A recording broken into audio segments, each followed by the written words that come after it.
கர்த்தருடைய நாமத்திற்கு மகிமை உண்டாகட்டும். இந்த வருடத்தின் இந்த உபவாச ஜெபத்திற்கு வாஞ்சியோடு வந்திருக்கிற உங்கள் ஒவ்வொருவரையும் இயேசுவின் அன்பான நாமத்தினால் வாழ்த்துகிறேன். ஜெபம் என்பது தேவன் அதிகமாய் விரும்புகிற ஒன்று. ஜெபம் என்பது சாத்தான் அதிகமாய் வெறுக்கிற ஒன்று. நாம் ஆண்டவருடைய பட்சத்தில் சார்ந்து ஜெபத்திற்கு அதிக முக்கியத்துவம் கொடுப்போம் என்றால் நிச்சயமாக தேவன் நம் பட்சத்தில் நின்று நமக்கு நன்மைகளை செய்வார் என்பதில் எந்த சந்தேகமும் இல்லை. கருத்தா இந்த ஜெபங்களை கலந்து கொள்ளுவோம். எல்லா நாட்களும் வருவதற்கு கர்த்தர் உங்களுக்கு உதவி செய்யட்டும். முடிவிலே ஒரு ஆனந்த மகிழ்ச்சி நம்ம எல்லாரையும் சூழ்ந்து கொள்வதாக. ஆமேன். எல்லாருக்கும் ஒருவேளை முகத்தில் ஒரு மகிழ்ச்சி இருக்கலாம், மனதில் மகிழ்ச்சி இல்லாத ஒரு சூழ்நிலை இருக்கலாம். ஆனால் இந்த ஜெபம் முடியும் போது ஹல்லேலூயா, உள்ளத்தின் ஆழத்தில் நல்ல ஒரு மகிழ்ச்சியை கர்த்தர் வைப்பார். ஆனந்த துதி ஒலி கேட்கும் என்று நாமும் பாடி கர்த்தர் மகிமைப்படுத்துவோம். ஹல்லேலூயா. இந்த ஜெப நாட்கள் கர்த்தர் நம்ம எப்படி நடத்துகிறாரோ அதற்கு நம்ம விட்டு கொடுப்போம். தேவன் நம்ம எல்லாருக்கும் உதவி செய்வாராக. புரட்டி கொள்ளுவோம். யோவேல் 1வது அதிகாரம் 14வது வசனம். யோவேல் 1:14 வசனம்.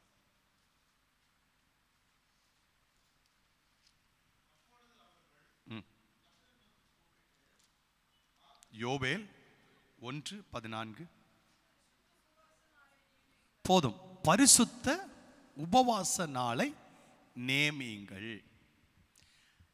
யோவேல் என்கிற தீர்க்கதரிசி ஜனங்களை பார்த்து சொல்லுகிறார், எப்பா பரிசுத்த உபவாச நாளை நியமிங்கள். ஏன் பரிசுத்த உபவாச நாளை நியமிக்க வேண்டும்? இப்போ எல்லாம் ரொம்ப ஸ்மூத்தாக இருக்கும், ஒன்றும் பிரச்சனை இல்லை. ஆனால் ஆண்டோடைய இருதயம் நமக்கு தெரிகிறது. என்ன இருதயம் தெரிகிறது? இஸ்ரவேல் ஜனங்கள் தேவனுக்கு விருப்பம் இல்லாததை செய்கிறதுனால இன்னும் கொஞ்ச நாளை சிறைப்படுத்தப்பட போகிறார்கள்.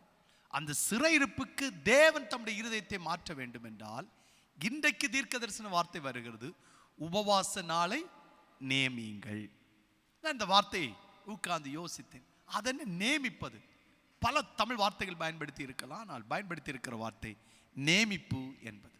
கவனிங்கள், ஒழுங்குபடுத்துங்கள் என்று சொல்லியிருக்கலாம். ஒழுங்குபடுத்துதல் என்றால் என்ன? நான் உங்கள்கிட்ட வந்து கேட்குறேன், நீங்கள் எங்கிட்ட என்னைக்கு ஃபஸ்ட் நல்லா இருக்கும், உங்களுக்கு எப்போ விடுமுறை இருக்கும், உங்களுக்கு எப்போ சரியாக இருக்கும், எல்லாருடைய டைமிங் நம்ம கால்குலேட் பண்ணி இந்த மேரேஜஸ் எல்லாம் வைப்போம் இல்லையா? அது ஒழுங்கு. திருமணம் என்ன செய்யப்பட்டது? ஒழுங்கு. எல்லாருக்கும் எப்போ வசதியாக இருக்கும் அந்த நாளுக்கு நம்ம வைப்போம். யாரெல்லாம் முக்கியமாக வர வேண்டும் என்று விரும்ப அவங்கள்ட்ட கூப்பிட்டு கேட்போம், இந்த நாள் வச்சாச்சுன்னா சரியாக இருக்கும். அது ஒழுங்குபடுத்துவது. இங்கே ஒழுங்குபடுத்த சொல்லலை. இங்கே சொல்லப்பட்டிருப்பது என்னது? நேமிங்கள். நேமிங்கன்னா சொல்லிக்கிட்டு டெக்ளேர் பண்ணுங்க. கவனிங்கள், ஜெபம் என்று வரும்பொழுது, தேவனுடைய காரியம் என்று வரும்பொழுது, பிள்ளைகளே ஹல்லேலூயா, நமக்கு நேரம் சரியா இருக்கா இல்லையா அது அல்ல. ஜெபம் என்பது எப்போது தேவன் எதிர்பார்க்கிறாரோ அந்த நேரத்தை தேவன் நமக்கு சொல்லும்போது அந்த நேரத்தில் வந்து கர்த்தருடைய சமூகத்திலே காத்திருப்பது தான் பரிசுத்த உபவாச நாளை நேமிப்பது. இந்த இஸ்ரவேல் ஜனங்களுக்கு தீங்கு பின்னாடி இருக்க போகிறது, அது உங்களுக்கு தெரியல. இப்ப எல்லாம் சுகமா இருக்கிறது. ஒரு ராஜா விழுந்து போனால் அடுத்த ராஜா வருகிறார், அடுத்த ராஜா விழுந்து போனால் அடுத்த ராஜா வருகிறார். ராஜாக்களுக்கு பஞ்சம் இல்லை. பிள்ளைகள் ஆனால் ராஜாக்கள் ஆகிறாங்க. தேவன் இங்கே கைவிட்டு விடுவாரோ என்று தேவன் மேல் அவர்களுக்கு நல்ல ஒரு எண்ணம். தேவன் அன்பானவர், அவர் எதுவும் செய்ய மாட்டார். ஆனால் யோவேல் தீர்க்கதரிசிக்கு தெரியும், இல்லப்பா அவருடைய இருதயம் எனக்கு தெரிகிறது, அவருடைய யோசனை எனக்கு தெரிகிறது, ஸ்மூத்தா போற மாதிரி தெரியல என்று சொன்ன உடனே அவர்கள் ஹல்லேலூயா கொஞ்சம் பேர் ஜெபம் பண்ணாங்க, கொஞ்சம் பேர் ஜெபம் பண்ணாங்களா இல்லையா தெரியல. ஆனால் முடிவில் பார்த்தோம்னா சிறை இருப்புத்தான் வந்ததை தவிர அவர்கள் பிழைத்துக் கொள்ளவில்லை. ஆனால் புதிய ஏற்பட்ட சபைக்காக கர்த்தருக்கு ஸ்தோத்திரம். அவர்களுக்கு அன்றைக்கு பரிசுத்தாவி கொடுக்கப்படலை. ஆனால் எனக்கும் உங்களுக்கும் இன்றைக்கு பரிசுத்தாவி கொடுக்கப்பட்டிருக்கிறதுனால ஒரு சபையிலிருந்து ஒரு சத்தம் வர வேண்டும் என்கிற கட்டாயம் இல்லை. நமக்குள் இருக்கிற பரிசுத்தாவியான நம்மை உணர்த்தி சொல்லுவார், இந்த நேரத்தில் என்று ஜெபிக்க வேண்டும், இந்த நேரத்தில் கர்த்தருடைய சமூகத்தில் காத்திருக்க வேண்டும் என்று கர்த்தர் நமக்கு என்ன செய்வாராம்? சொல்லுவாராம். ஆலயத்திலே வர வேண்டுமா? கவனியுங்கள், இந்த பரிசுத்த உபவாச நாள் நேமியுங்கள், விசேஷித்த ஆசரிப்பை கூறுங்கள், மூப்பரையும் தேசத்தின் எல்லா குடிகளையும் உங்கள் தேவனாகிய கர்த்தரின் ஆலயத்தில் கூடி வர செய்து கர்த்தரை நோக்கி கூப்பிடுங்கள். அது ஆண்டவருக்கு ரொம்ப பிடிக்கும். எங்க வந்து கூப்பிட வேண்டும்? கர்த்தருடைய ஆலயத்தில் வந்து ஆண்டவரே என்று கூப்பிடுவது கர்த்தருக்கு பிடிக்கும். எல்லாம் கர்த்தருக்கு பிடிக்கும். ஆனால் ஆலயத்தில் வருவது யாருக்கு பிடிக்குமா? கர்த்தருக்கு பிடிக்கும். கவனியுங்கள், இப்படி நம் கர்த்தருடைய ஆலயத்தில் வந்து கர்த்தரை நோக்கி கூப்பிடும் பொழுது தேவன் நமக்கு எதை கற்றுத்தருவார் அப்படின்னா, நம்மிடத்தில் அவர் சொல்லுவதெல்லாம் எதைத்தான் சொல்லுவார் என்றால், நமக்கு வரக்கூடிய தீங்கை சொல்லுவார். அந்த நேரத்திலே நாம் எப்படி ரியாக்ட் பண்ண போறோம்? அதுதான் என்னுடைய வாழ்க்கை குறித்து கர்த்தர் என்ன சொல்லுவார். தம்பி, நீ இப்படி போனேனா இது சரி வராது என்று சொன்ன உடனே நாம் பரவாயில்ல ஆண்டவர் என்றும் சொல்லலாம். என்ன செய்யலாம்? தாழ்த்தவும் செய்யலாம்.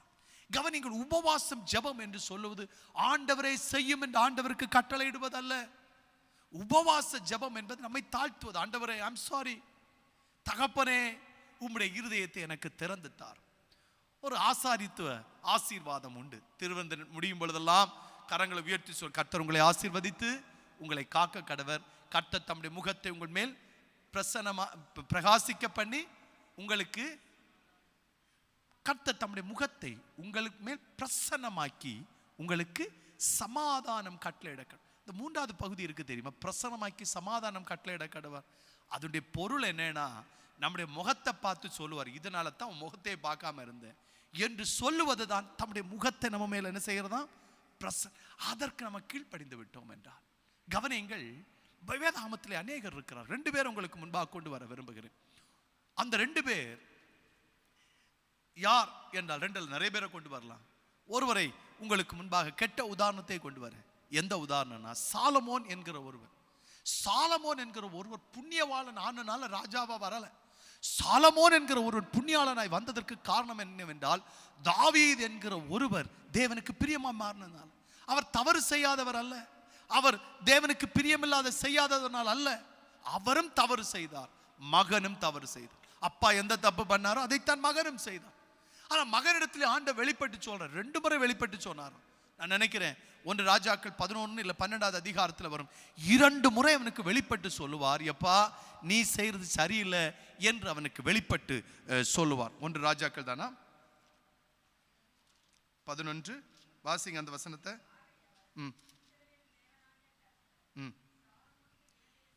ஒன்பதாவது வசனம் வாசிங்க. கட்டளை இட்டிருந்தும் அவன் கர்த்தரை விட்டு தன் இருதயத்தை திருப்பி போதினதினால் கர்த்தர் அவன் மேல் கோபமானார்.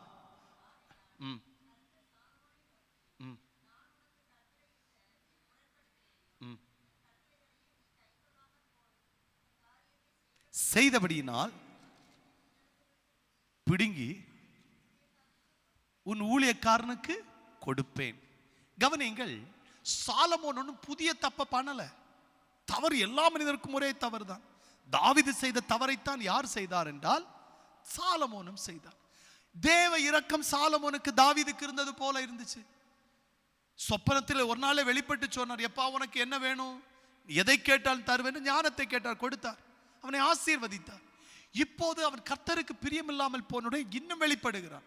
இன்னும் வெளிப்பட்டு அவனுக்கு சொன்னா, அவன் ஆண்டோர் பட்சத்தன் இருதயத்தை திருப்பல. தாவீது நிமித்தம் சொல்லுவாரு, உன்னுடைய ராஜ்யபாரத்தை நான் புடுங்கி யார்கிட்ட கொடுப்பேன்? வேலைக்காட்ட கொடுப்பேன். ஆனாலும் தாவீது நிமித்தம் ஒரு சின்ன போர்ஷன் உனக்கு தரும் அப்படின்ட்டு போயிட்டார். கவனிங்கள், இதே தவறை தான் யார் செய்தால்? தாவீது செய்தார். தாவீதிடத்திலும் தேவன் நேரடியாக பேசல. யாரை கொண்டு பேசினார்? தீர்க்கதரிசியை கொண்டு பேசினார். சாலமோனுக்கு தேவனை நேரடியாக பேசுகிறார், சொப்பனத்தில் வெளிப்பட்டு பேசுகிறார். ஆனால் தாவீதுக்கோ தேவன் எப்படி பேசினார் என்றால் சொப்பனத்தினால பேசல, சும்மா தீர்க்கதரிசி அனுப்புகிறார்.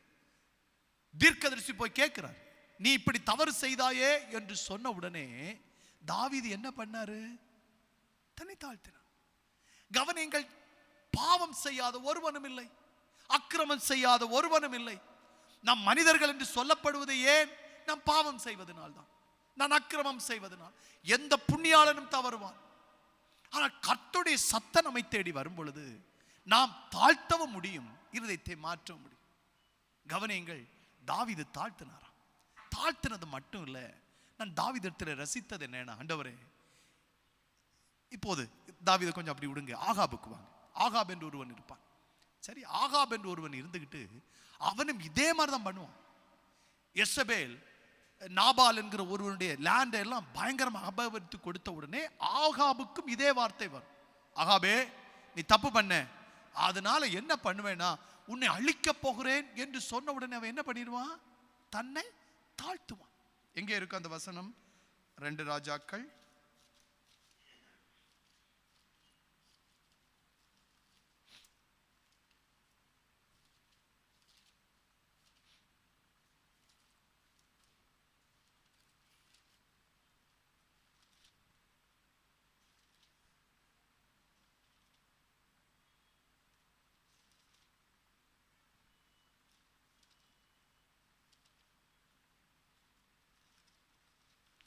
1 ராஜாக்கள்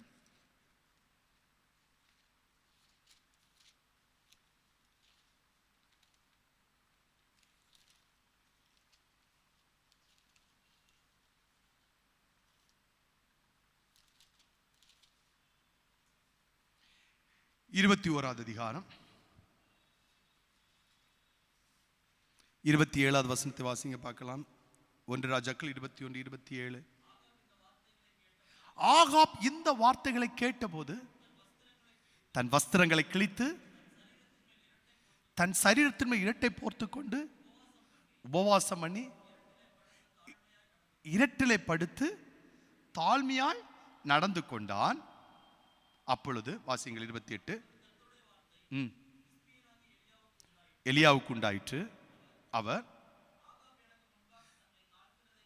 கவனிங்கள், ஆகாப் எனக்கு முன்பாக தன்னை தாழ்த்தினதை கண்டாயா? அவன் எனக்கு முன்பாக தன்னை தாழ்த்துகிறபடினால் நான் அவன் நாட்கள் இந்த பொல்லாப்பை வரப்பண்ணாமல் அவன் குமாரன் நாட்களில் அதை அவன் வீட்டின் மேல் வரப்பண்ணுவேன் என்றார். கவனிங்கள், ஆகா பண்ண தப்பு பெரிய தப்பெல்லாம் பண்ணல. எல்லாரும் பண்ண தப்பு தான் பண்ணான். என்ன தப்பு பண்ணினான்? அநேக ஸ்திரீகளை அவனும் விவாகம் பண்ணினான். குறிப்பாய் எசபேல் என்கிற அந்நிய கடவுள் வழிபாடு உள்ளவளை திருமணம் செய்தால் எல்லாருக்கும் கோபுரங்களை கட்டினான், எல்லாருக்கும் பலிபீடங்களை கட்டினான். இது போதாது என்பதற்காக நாபால் என்கிற ஒரு லேண்டை அபகரித்துக் கொள்ளுவான். ஆண்டவருக்கு இது பிடிக்கல.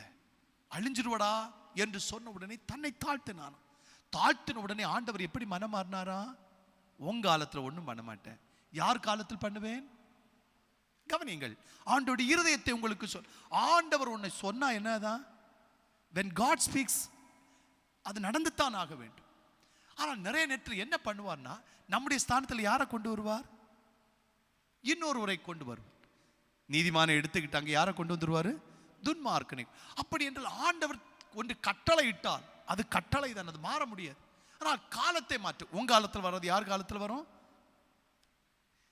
தேவனுடைய இருதயத்தை தாவீது அறிந்தவனா அறியாதவனா? நல்லா தெரிஞ்சவன். தாவீதுக்கு தெரியும் ஆண்டவர்கிட்ட நாம் பழச்சிக்கலாம், ஆனால் 2 பிள்ளைகள் சிக்கிடக்கூடாது. கவனியுங்கள், அவன் எப்படி ஜெபம் பண்ணுவானா? ஆண்டவரே, ஹல்லேலூயா, என்ன வேணாலும் தண்டனை எம்மேல வரட்டும், ஆனால் தலைமுறை நன்றாக இருக்க வேண்டும் என்று இந்த தாவீது வெறும் தன்னுடைய காலத்திற்காக மாத்திரம் ஜெபம் பண்ணல. எதற்காக ஜெபம் பண்ணுமா? தன்னுடைய பிள்ளைகளுக்காக ஜெபம் பண்ணுமா. அந்த அம்மா கிட்ட தப்பா நடந்து குழந்தை வந்துச்சு, போய் உட்கார்ந்து கதறுமான். கதறி அவனுக்கு கிடைச்சது என்ன கிடைச்சிச்சுன்னா, அவன் கண்ணு முன்னாடி யார் இறந்து போறது? அந்த குழந்தை இறந்து போகிறது. 3 தண்டனை அவனுக்கு வரும். ராஜ்ய பாரத்தை விட்டு ஓடுவான். தன்னுடைய சொந்த மகன் தனக்கு விரோதமாக வருவான். இதையெல்லாம் பொறுமையாய் சகித்து அவன் வெறும் தன்னுடைய காலத்திற்கு மாத்திரம் காரியங்களை மாற்றல. எதற்கு மாற்றினான் என்றால், தலைமுறைகள் அதனால பாதிக்கப்படக்கூடாது என்பதற்காக தேவனுடைய சமூகத்தில் இரக்கத்தை பெற்றவன் தான். யார் என்றால், ஹல்லேலூயா, தாவீது. அதனால தான் ஆண்டவர் தம்மை சொல்லும் பொழுது சொல்லுகிறார், அவர் எந்த வேரில் பிறந்தவர்? தாவீதின் வேரில் பிறந்த. வேர் என்றால் அந்த பின் சன்னதி. என்னை கேட்கிற அன்பு சபையே, தாழ்த்துவது என்றால் என்ன? நாம நிறைய தப்புகளை பண்ணியிருப்போம், நாம நிறைய காரியங்களை செஞ்சிருப்போம். அதெல்லாம் நம்முடைய காலத்தில் ஆண்டவரே இரக்கம் கேட்கும் போது முடிந்து போகிறது. ஆனால் நாம் எதற்கு ஜெபிக்க வேண்டும் என்றால், எருசலேம் குமாரத்திகளே, நீங்கள் எனக்காக அழாமல் யாருக்காக அழ வேண்டும்? உங்களுக்காகவும் உங்கள் பிள்ளைகளுக்காகவும் அழுங்கள் என்று இயேசு சொன்னது அதனாலே தானே. அப்படியானால் நாம் தாழ்த்தும் போது எப்படி தாழ்த்தணும்? ஆண்டவரே, ஹல்லேலூயாப்பா, நான் செஞ்சது என் மேல நினைக்க கூடாது. யார் மேல நினைக்க கூடாது? என் தலைமுறை மேல நினைக்க கூடாது. ஆண்டவரே, ஹல்லேலூயா, தாவீது காலகட்டத்திலே தண்டனை வேறு யாரும் ஏற்றுக்கொள்ள முடியாது, தண்டனை தாவீதான் ஏற்றுக்கொள்ள வேண்டும். ஆனால் புதிய ஏற்பாட்டிலே நமக்கு என்ன இருக்கிறது என்றால் நல்ல ஒரு ரட்சிப்பு இருக்கிறது. அந்த ரட்சிப்பு என்னவென்றால், நாம் அந்த ஜெபத்தை செய்யும் போது, ஆண்டவரே இதை என் மேல நினைக்க கூடாது, தலைமுறை தலைமுறையை கட்டது நினைக்க கூடாது, ஆண்டவரே எனக்கு இறங்கும் என்று சொல்லும் பொழுது தேவன் நம்மை நீதிமானாக்குகிறாராம். எப்படி நீதிமானாக்குகிறாராம்? தம்முடைய சொந்த ரத்தத்தினால் என்னை உங்களை நீதிமானாக்கி. ஹல்லேலூயா. தண்டனை நான் எடுத்துக்கிறேன், தண்டனை கண்டிப்பாக உண்டு, அதை நான் ஏற்றுக்கொண்டிருக்கிறேன், நீ போ, இனி பாவம் செய்யாதே, சுகமாயிரு என்று அனுப்புகிறவர் தான் நான் சேவிக்கிற தேவன். ஹல்லேலூயா. தேவை ஒன்றே ஒன்றுதான், நம்முடைய இருதயம் யாருக்கு உடைந்து கொடுக்க வேண்டும்? தேவனுக்கு உடைந்து. நான் நிறைய காரியங்கள் கவனித்தேன். சில காரியங்கள் ஆண்டவர் ஆரம்பத்தில் சொல்லும்போது எப்படி இருக்குன்னா ரொம்ப சாதாரணமாக இருக்கும், ரொம்ப சாதாரணமாக இருக்கும். ஆனால் அதற்காக நம்ம ஜெபிக்க ஆரம்பிக்கும் போதுதான் அப்படியே கொஞ்சம் புரிஞ்சு கொஞ்ச நேரம் பார்த்தாச்சுன்னா நம்மை தெரியாம கண்ணீர் அப்படி தாரதாரையாய் ஓட ஆரம்பிக்கும். இப்போ புரிஞ்சுக்கலாம், ஹல்லேலூயா, கர்த்தர் எவ்வளவு அதற்காக வருத்தப்பட்டார், நம்ம எவ்வளவு அதை ரிலீஸ் பண்ணிட்டாரு. என்னை கேட்கிறவர்களே, உபவாச ஜெபத்தை எதற்கு நியமிக்க வேண்டும் என்றால், உபவாச ஜெபம் என்பது ஹல்லேலூயா, ஆண்டவரே எங்களுக்கு இறங்கும் என்று கர்த்தருடைய சமூகத்தில் ஜெபிக்க வேண்டிய ஒரு ஜெபம் மாத்திரமல்ல, ஆண்டவரே என்னுடைய தலைமுறைக்காக நீர் இறங்க வேண்டும் என்று நாம் ஜெபிக்க வேண்டும். ஆமென். எத்தனை பேர் கர்த்தருக்கு ஸ்தோத்திரம் சொல்லுவீங்க? ஹல்லேலூயா, ஹல்லேலூயா. கவனியுங்கள், நாம் இருக்கிற காலகட்டம் எந்த காலகட்டம்னா, நாம் இருக்கிற காலகட்டம் வெறும் பாவம் மாத்திரமல்ல, கள்ள உபதேசங்களும் அதிகமாய் பெருகி இருக்கிற காலகட்டம். கள்ள உபதேசங்கள் எப்போதுமே நம்ம எங்க கொண்டு விட்டுருவோம்னா நரகத்திற்கு கொண்டு போய் விட்டுரும்.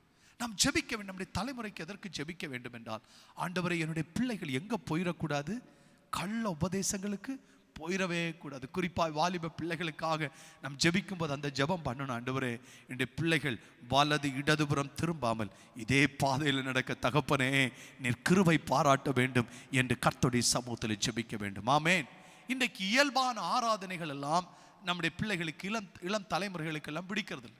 ஆராதனை எப்போ நல்லா இருக்கும் அப்படின்னா, நம்ம சர்ச்சிலே கொஞ்சம் ப்ளூ லைட்டெல்லாம் ஃபிக்ஸ் பண்ணி அப்படி கொஞ்சம் புகையெல்லாம் எழுப்பி இந்த இன்ஸ்ட்ருமெண்ட் வாசிக்கிறது எல்லாம் கொஞ்சம் பிரபலமான ஆட்களை கூட்டிகிட்டு வந்து இங்கெல்லாம் தாடியெல்லாம் கொஞ்சம் வச்சு பச்சையெல்லாம் அங்கெல்லாம் குத்தி ஃபுல் ட்ரெஸ் பண்ணக்கூடாது. அப்படிலாம் வந்தாச்சுன்னு வைங்களேன், ஒரே நேரத்தில் சபை நிரம்பும். ஏன்? That attracts people. நாம் நினைக்கலாம் இது என்ன நியூ ஜெனரேஷன், பாடிக்கிட்டு போகட்டும் ஆடிக்கிட்டு போகட்டும். இல்லை, வேதாகமத்தை நாம் நன்றாக வாசித்து பார்த்தால் தெரியும். அதிலிருந்து எழும்பி வருகிறது எது வருகிறதாம் என்றால், தேள்கள் எழும்பி வருகிறது. திரும்ப சொல்றேன், அந்த புகை இருக்கிறது பாருங்க, ப்ளூ லைட் இருக்குது பாருங்க, இதிலிருந்து எழும்பி வருகிறது தேள் எழும்பி வருகிறது. பைபிள் நமக்கு சொல்லி தந்திருக்கிற சர்ப்பங்களையும் தேள்களையும் மிதிக்கக்கூடிய அதிகாரத்தை உங்களுக்கு தருகிறேன். கவனிங்கள், ஒருவேளை நான் சொல்லுவது என்னுடைய யோசனை சொல்லுகிறேன் என்று நீங்கள் நினைக்கலாம். இல்லை, பைபிள் இருந்து உங்களோடு பேசுகிறேன். புரட்டிக் கொள்ளுங்கள். வெளிப்படுத்தல் 9வது அதிகாரம், வெளிப்படுத்தல் 9வது அதிகாரம் 1 முதல் 4 வரையிலான வசனங்களை வாசியுங்கள். 5ஆம் தூதன் எக்காளம் ஊதினான், அப்பொழுது வானத்திலிருந்து பூமியின் மேல் விழுந்த ஒரு நட்சத்திரத்தை கண்டேன். அவனுக்கு பாதாள குழியின் திறவுகோல் கொடுக்கப்பட்டது. அவன் பாதாள குழியை திறந்தான். உடனே பெரும் சூளையின் புகையைப் போல அந்த குழியிலிருந்து புகை எழும்பிற்று. அந்த குழியின் புகையினால் சூரியனும் ஆகாயம் அந்தகாரப்பட்டது. அந்த புகையிலிருந்து வெட்டுக்கிளிகள் புறப்பட்டு பூமியின் மேல் வந்தது. அவைகளுக்கு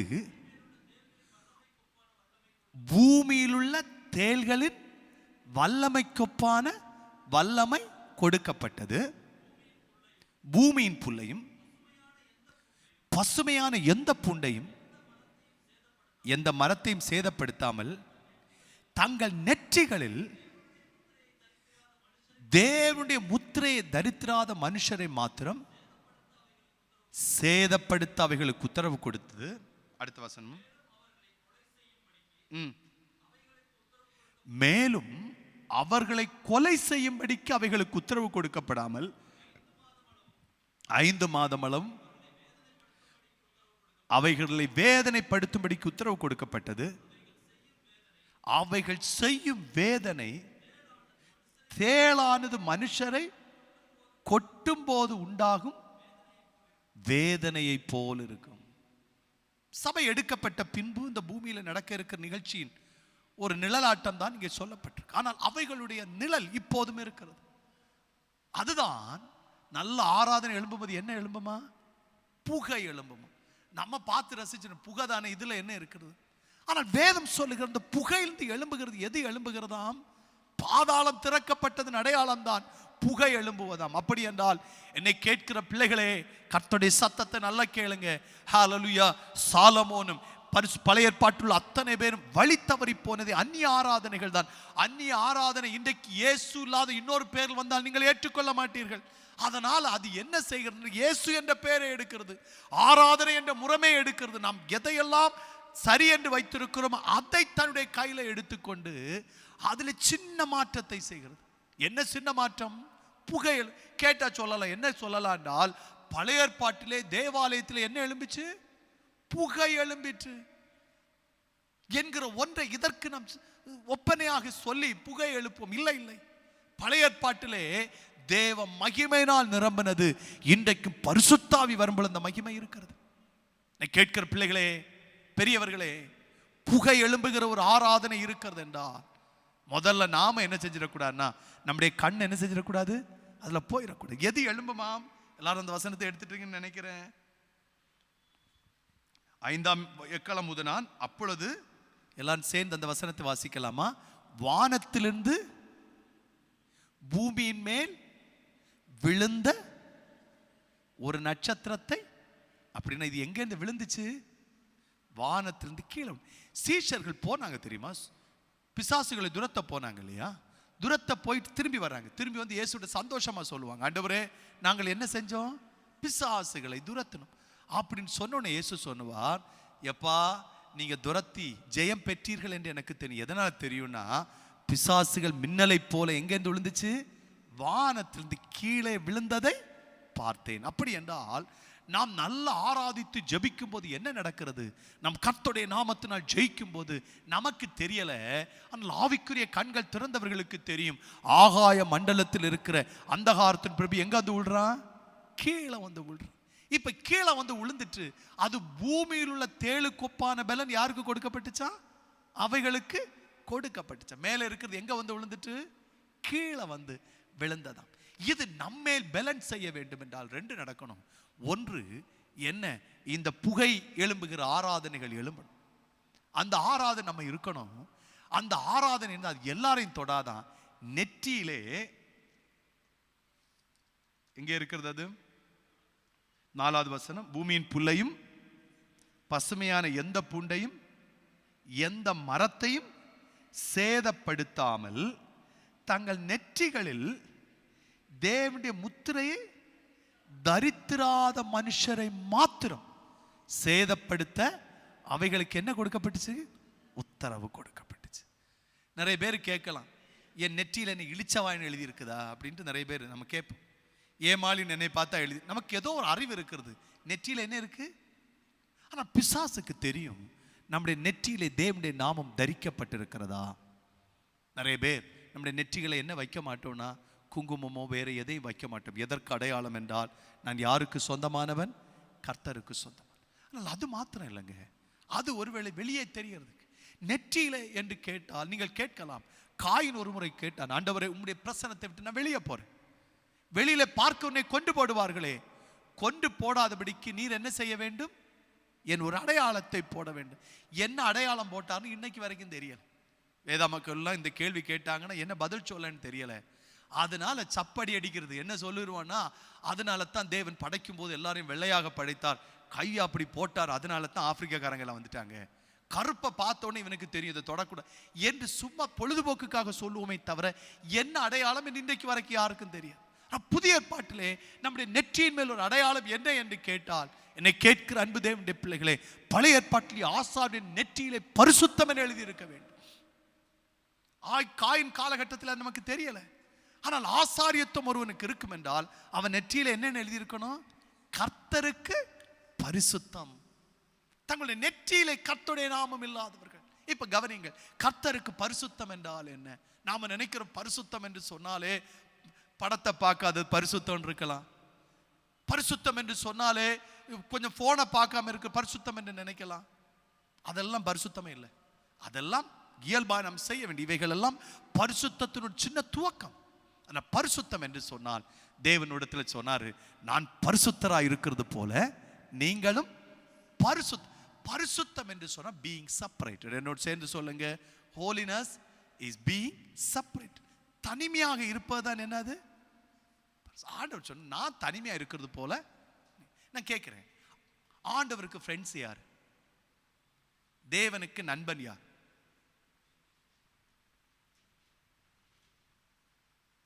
சும்மா பொழுதுபோக்கு ஆண்டவர் வாடா சாப்பிட்டு போகலாம் ஆண்டவர் யாரை கூப்பிடுவார்?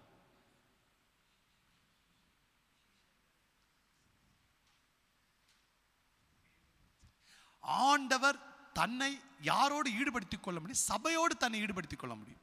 சபையை விட்டு அவருக்கு வேற ஃப்ரெண்ட்ஸே கிடையாது. அதான் பீயிங் செப்பரேட்டட், அதான் பரிசுத்தம் என்று சொல்லுவது. ஆண்டவர் ஒருத்தங்களோடு பழகுவார் என்றால் சபை மட்டும். உலகத்தில் எத்தனை பேர் இருக்கிற, கோடி கோடி ஜனங்கள் இருக்கிற, எல்லாரையும் அவருக்கு தெரியும். ஆனால் தன்னை யாரோடு இணைத்துக் கொள்ள மாட்டார். ஒருத்தர் சொல்ல முடியாது ஆண்டவர் என் பக்கத்தில் இருக்கிறார், ஆனால் சபை சொல்ல முடியும். அப்படி என்றால் தேவன் நம்மோடு ஏன் சேர விரும்புகிறார் என்றால் நாம எப்படி இருக்க வேண்டும்? யாரோடும் சேராமல். யாரோடும் என்றால் உலகத்தோடு சொல்லல, நாம் அந்நிய உபதேசத்தோடு சேராமல் இருப்போம் என்றால் அதுதான் நம்முடைய நெற்றியில என்ன எழுதியிருக்கிறது என்றால் பரிசுத்தம் என்று எழுதியிருக்கு. பிள்ளைகளே, நம்முடைய நெற்றியில கொஞ்சம் பரிசுத்தம் என்று எழுதி கொஞ்சம் விலகிட்டோம்னா எதற்கு அனுமதி கிடைத்து விடுகிறது? தேளுக்கு அனுமதி கிடைத்து விடுகிறது. தேள் என்ன செய்யுமா? நம்முடைய புல்ல சாப்பிடாது, நம்முடைய பூண்டை சாப்பிடாது, வேற எதையும் சாப்பிடாது. தேள் எத்தனை பேர் தேள் கொட்டி இருக்கு? ஒரே ஒரு கை வருது, 2 பேர் 3. சரி, என்னை தேள் கொட்டினதில்லை, அந்த வேற ஒண்ணு இந்த நிறைய கால் இருக்குமே, பூரான் கொட்டி இருக்கு. வலினா அது தாங்க முடியாத வலியா இருக்கும்.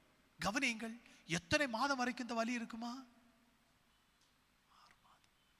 என்னை கேட்கிற அன்பு தேவனுடைய பிள்ளைகளே, நம் கர்த்தருடைய ஆலயத்தில் வந்திருக்கிறோம், கர்த்தருடைய நாமத்தை உயர்த்த வந்திருக்கிறோம். ஜபத்தினாலும் உபவாசத்தினாலும் என்ன செய்ய வேண்டும்? நம்மை தாழ்த்த வேண்டும்.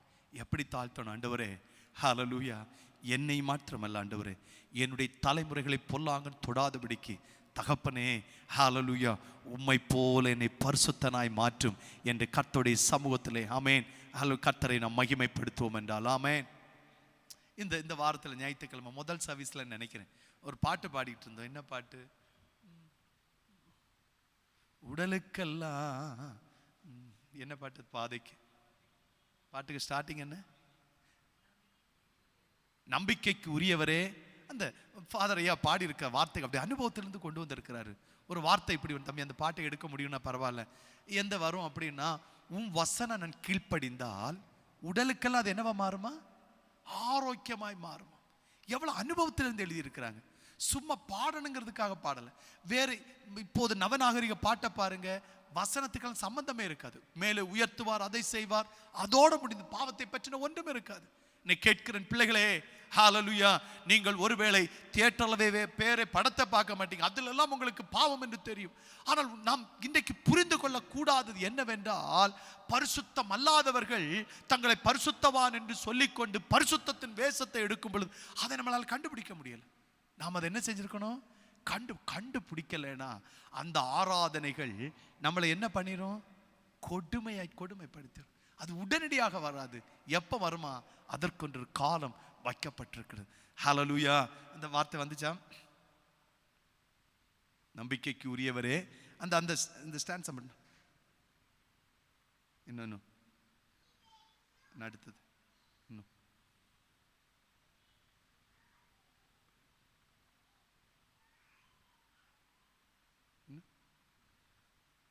உடலுக்கெல்லாம் அது ஆரோக்கியம் இல்லையா?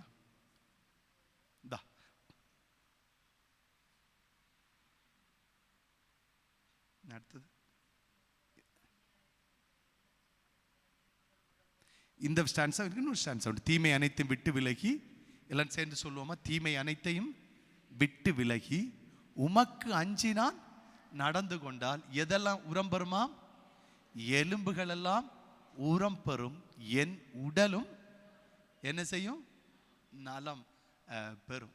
இன்னைக்கு கேட்கிற அன்பு பிள்ளைகளே, இதில் அப்படி ஒரு அர்த்தம் இருக்கிறது என்பதில் எந்த கர்த்தருக்கு பிரியமானதை மாத்திரம் நம்ம செய்யும் போது அது நமக்கு என்னவா மாறுது? எலும்புக்கெல்லாம் அடுத்த இன்னும் இருக்கு, அடுத்த ஸ்டான்ஸ் இருக்கு. இன்னும்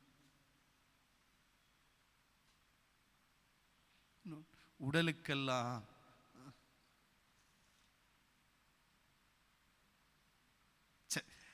கவனிங்கள். பரிசுத்தவான்கள் எந்த பாதையில போயிருக்கிறாங்கன்னா, கர்த்தருடைய வசனத்திற்கு கீழ்ப்படிந்து அப்படியே நடந்திருக்கிறாங்க.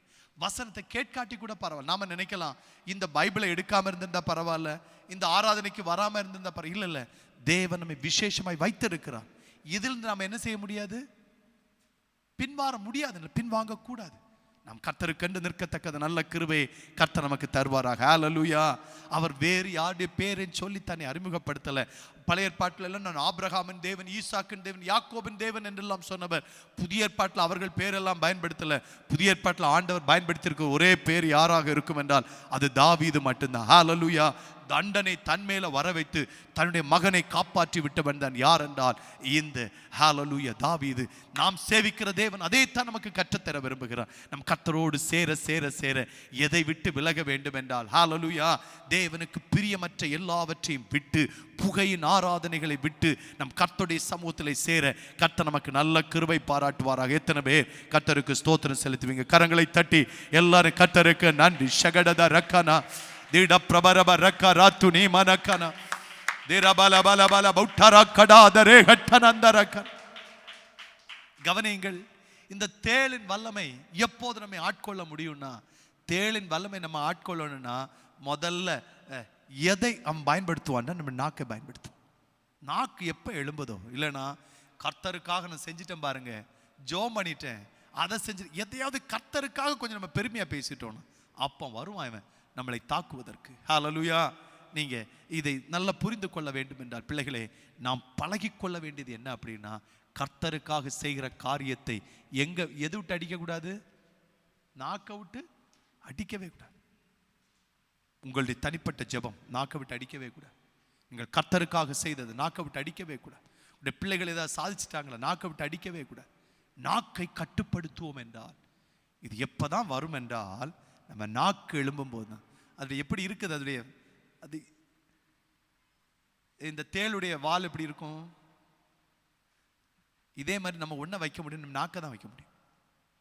நாக்கு எப்படி இருக்கும்? தேளு கொட்டுறதை விட பிள்ளைகளே எங்க போனாலும் நம்மை கட்டுப்படுத்த வேண்டிய எதை கட்டுப்படுத்தோம்னா நாக்கை கட்டுப்படுத்தும்.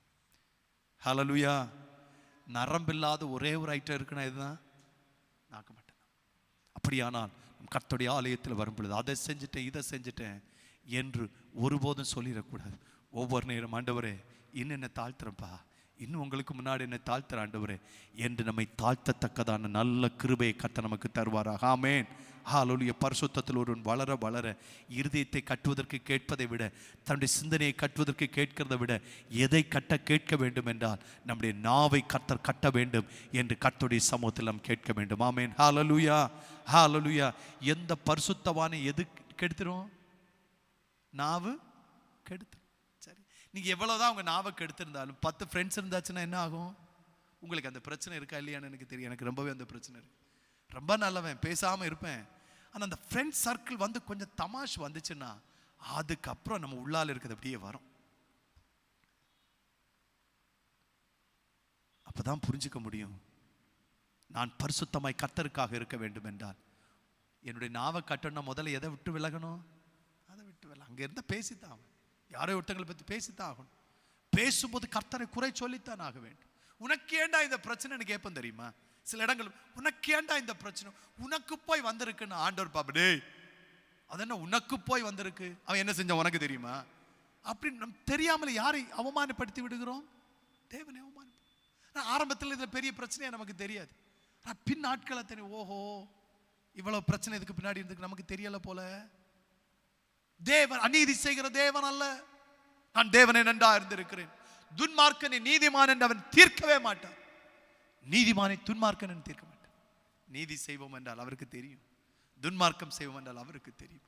ரெண்டிலும் பிழைத்துக் கொள்வதற்கு வழி உண்டு. இந்த உபவாச ஜெப நாட்கள் என்றால் என்ன பிள்ளைகளே, நம்முடைய இருதயத்தை ஆண்டவரிடத்தில் தாட்டி, ஹல்லேலூயா ஆண்டவரே அப்பா என்னை காப்பாற்றிட்டீங்க நன்றி, தாவீதை போல இடத்துல விழுறேன்ப்பா, என்னுடைய தலைமுறைகளை கர்த்தர் ஆசீர்வதிக்க வேண்டும்.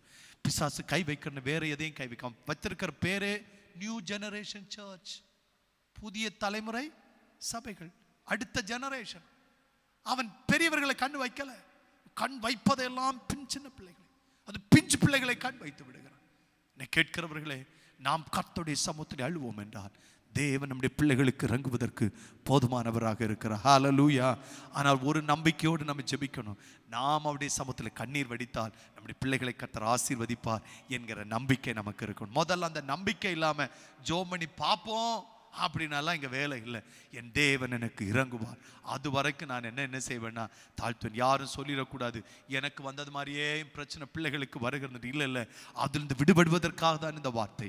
ஹல்லேலூயா. நாம் பட்ட பாடுகள் பிள்ளைகள் படக்கூடாது என்பது விருப்பமாக இருக்கலாம். அந்த விருப்பம் நிறைவேற வேண்டும் என்றால் நாம் பட்ட பாடுகள், ஆண்டவரே இது எதனால வந்துச்சு எனக்கு தெரியல, சொல்லித்தாங்கப்பா, நான் ஆண்டவரை சொல்லித் தருவா.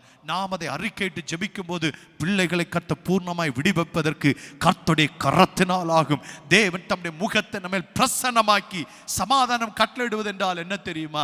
ஹல்லேலூயா. அவர் உட்கார்ந்து ஒன்றன் பின் ஒன்றா நமக்கு சொல்லி தருவார். நீ அன்னைக்கு செஞ்சது எனக்கு பிடிக்கல, அதற்காக அந்த கிருபை நான் தவறா எடுத்துடக்கூடாது. பிள்ளைகளே, பரிசுத்தம் என்றால் என்ன? ஹல்லேலூயா. நாம் பேசுவது ஒன்றும் சும்மா வாயில வந்ததை பேசல, ஒவ்வொரு நாளும் கர்த்தருடைய சமூகத்திலே நடந்து அனுபவித்து விட்டு உங்களோடு வந்து பேசி கொண்டிருக்கிறேன். நாம் சேவிக்கிற தேவன் பரிசுத்தத்தை எதிர்பார்க்கிறார். இந்த பட்டணத்திலே பரிசுத்தம் உள்ளவர்கள் எழும்ப வேண்டும் என்று தேவன் விரும்புகிறார். அதற்குத்தான் ஒரு சின்ன கூட்டத்தை தேவன் ஆயத்தப்படுத்தி கொண்டிருக்கிறார். ஹல்லேலூயா. இந்த சின்ன கூட்டம் கர்த்தருடைய பிரியத்தை செய்யும் என்று சொன்னால், ஹல்லேலூயா, ஒரு நாளிலே கர்த்தருடைய சித்தம் இந்த பட்டணத்திலே நிறைவேறும். இந்த பட்டணம் கர்த்தருக்காக மாறும். ஹல்லேலூயா. நாம் குடியிருக்கிற இடம்தான் அவ்வளவு கள்ளோபதேசங்கள் நிறைந்த இடம். சுற்றிலும் படைசூழ இருக்கிறது எல்லாமே ஹல்லேலூயா கர்த்தருடைய வசனத்தை விட்டு. நல்லவர்களும் இருக்கிறார்கள், ஆனால் அதிகமான பேர் எப்படி போய் விட்டார்கள் என்றால் வசனத்தை விட்டு விலகி போனவர்கள். அதன் நடுவில் ஏன் கர்த்தரிடத்தில் இவ்வளவு கட்டாயமாக இருக்கிறார்? கர்த்தரிடத்தில் கட்டாயமாக இருப்பதற்கு காரணம் பிள்ளைகளே, ஹல்லேலூயா, கர்த்தருடைய விருப்பத்தை செய்வதற்கு ஒரு கூட்டம் எழும்ப வேண்டும். எத்தனை பேர் ஆண்டவருக்கு ஸ்தோத்திரம் சொல்வீங்க? எல்லாரும் கரங்களை தட்டி கர்த்தருடைய நாமத்திற்கு மகிமை. ஷகனா துடாத ரத்தனா தீட பிரபரப ரக்க ரத்த ரஹட்டனா ரிடமன மன மன பௌடா லகடதா ரக்க ரத்தனா ஷேடத்துடவன மன மன பௌட்டலாக்கனா தேல பிரபரப ரக்க ரத்தனே ஹட்டனா. ஹல்லேலூயா. மகிமை மகிமை மகிமை. ஜீஸ் ஆண்ட அருவருக்கிற காரியத்தில் பெரிய இந்த ஜெப நாட்களில் நீங்கள் எங்கேயாவது ஜெபிக்க ஆரம்பிக்கணும்னு சொன்னால் முதல்ல ஆரம்பிக்க வேண்டியது எங்கே ஆரம்பிக்கணும்? ஆண்டவரோடு நம்ம பண்ணியிருக்கிற உடன்படிக்கையில் 3 உடன்படிக்கை தான், 4 உண்டு. 3 உங்களுக்கு சொல்லணும். ஒன்று ஞானஸ்தானம், அது கர்த்தரும் நான் பண்ணுறேன். It's comment. இந்த தாலி கட்டும்போது 3 முடிச்சு போடுற மாதிரி. 1 என்னது? ஞானஸ்தானம். 2 என்னது? கர்த்தருடைய பந்தி. 3 என்ன? கர்த்தருக்கு கொடுப்பேன், டைத்திங். இந்த 3 தான் ஆண்டவரோடு நம்ம பண்ணக்கூடிய உடன்படிக்கை. எப்போது உங்களுக்கு ஞாபகம் இருக்கட்டும், நம்ம தமிழர்களாக இருக்கனால நல்லா புரிஞ்சுக்கலாம். 3 முடிச்சு மாதிரி இது. இந்த 3 உடன்படிக்கையில் எங்கேயாவது தவறு இருப்போம்னா ஜபிக்கிற தேவன் உணர்த்தனால சொல்றேன், பர்பஸ்ஃபுல்லா சண்டேவை நீங்க என்ன செஞ்சிருப்பீங்க? அவாய்ட் பண்ணிருப்பீங்க. சரி, இது உடன்படிக்கை என்ன இல்லை, இது கட்டாயம். ஓய்வு நாளை பரிசுத்தமாய் ஆசை என்பது கட்டாயம். அப்படி என்றால் நம்ம ஆரம்பிக்க வேண்டியது எங்கே இருந்து ஆரம்பிக்கணும்னா, பரிசுத்த உபவாச நாளை நியமிக்கும் போது, ஆண்டவரே உம்முடைய பரிசுத்த நாளை என்னைக்காச்சுன்னா அலட்சியப்படுத்தி இருக்கிறேன்னா, ஆண்டவரே அலட்சியப்படுத்தி இருந்தால் எனக்கு சொல்லித்தாங்க, ஞாபகப்படுத்தித்தார்.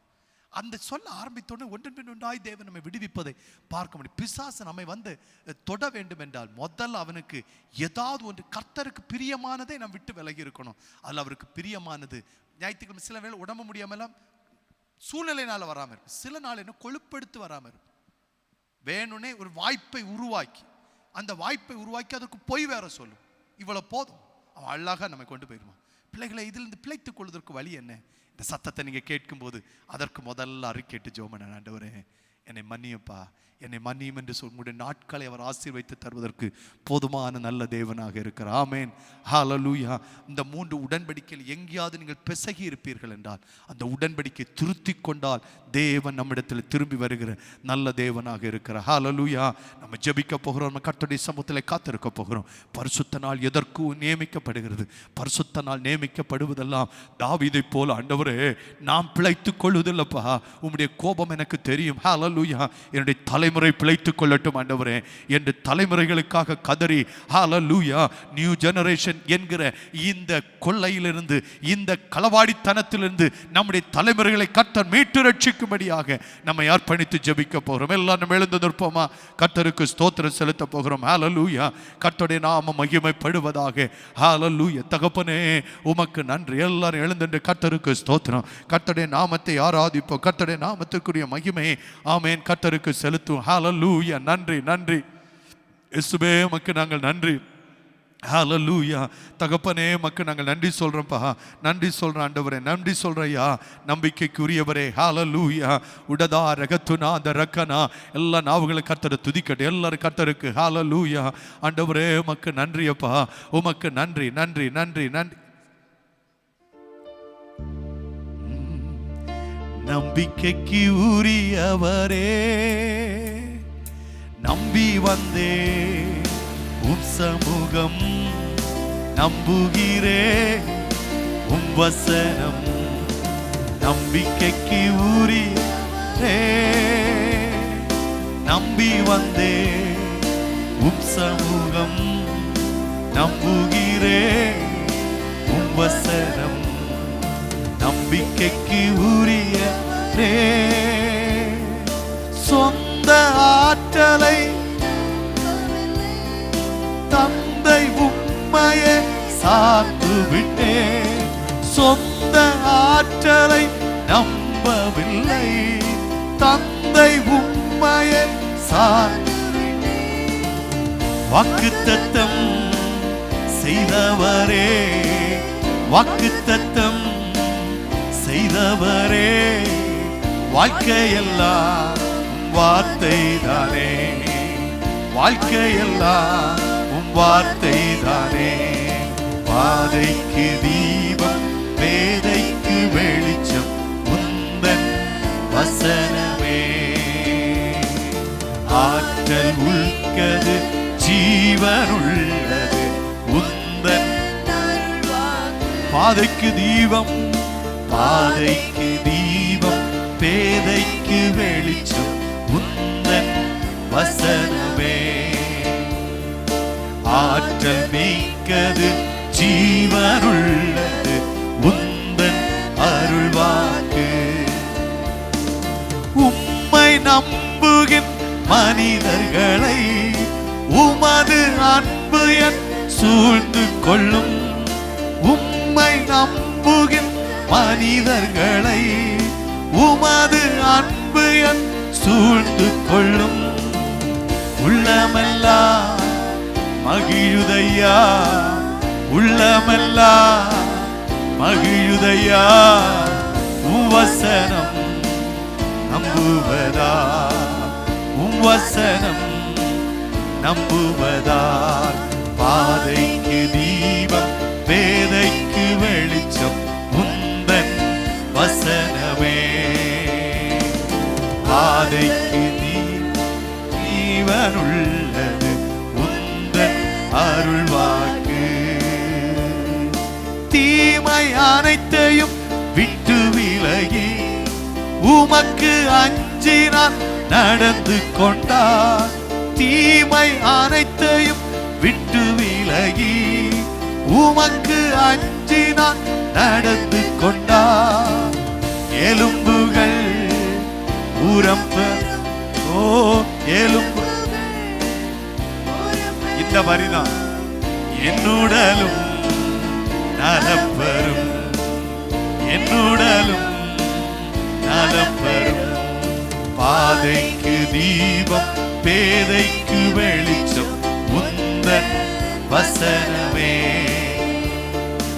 ஆற்றல் மிக்கது, ஜீவனுள்ளது உந்தன் அருள்வாக்கு. பாதைக்கு தீபம், பாதைக்கு தீபம், பேதைக்கு வெளிச்சம் உந்தன் வசனமே.